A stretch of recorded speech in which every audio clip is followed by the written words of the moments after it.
পুলিচৰ আগষ্ট মাহত তৃতীয় চতুৰ্থ বৰ্গৰ ছেপ্টেম্বৰত শিক্ষকৰ আৰু 50,000 নতুন চৰকাৰী চাকৰি যিসকল লৰাই চাকৰি নাপাব ব্যৱসায় বাণিজ্য কৰিবলৈ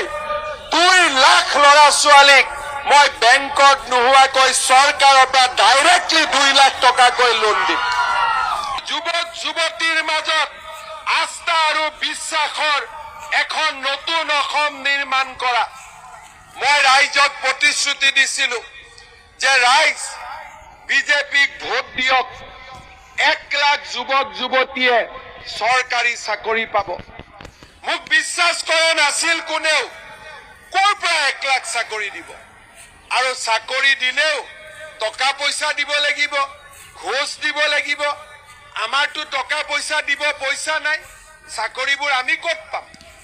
কিন্তু আজি 2 বছৰ 8 মাহৰ ভিতৰতে আমি 1 লাখ যুৱক যুৱতীক এটকাও টকা নিদিয়াকৈ চাকৰি দিলো শ্ৰদ্ধা ৰাইজ মই নিজকে ভাগ্যৱান মুখ্যমন্ত্ৰী বুলি ভাবো মোৰ দিনত এছিএছৰ চাকৰি কোনে পায় বজাৰত তৰকাৰী বিক্ৰী কৰা লৰাজনে পায় মোৰ দিনত পুলিচৰ চাকৰি কোনে পায় যি মাকে কাৰোবাৰ ঘৰত হাজিৰা কৰে সেই মাকৰ লৰাই আজি পুলিচৰ চাকৰি পায় কোনো মুখ্যমন্ত্ৰীয়ে এনেকুৱা দিন দেখা নাছিল আৰু আজি আমাৰ লৰা ছোৱালীৰ যাতে আস্থা আৰু বিশ্বাস অটুট থাকে 1 লাখ চাকৰি হৈ যোৱাৰ পিছত আজি এই খোৱাঙৰ পবিত্ৰ ধৰণীৰ পৰা মই ঘোষণা কৰিছো যে আৰু 50,000 লৰা ছোৱালীক আমি চৰকাৰী চাকৰি দিম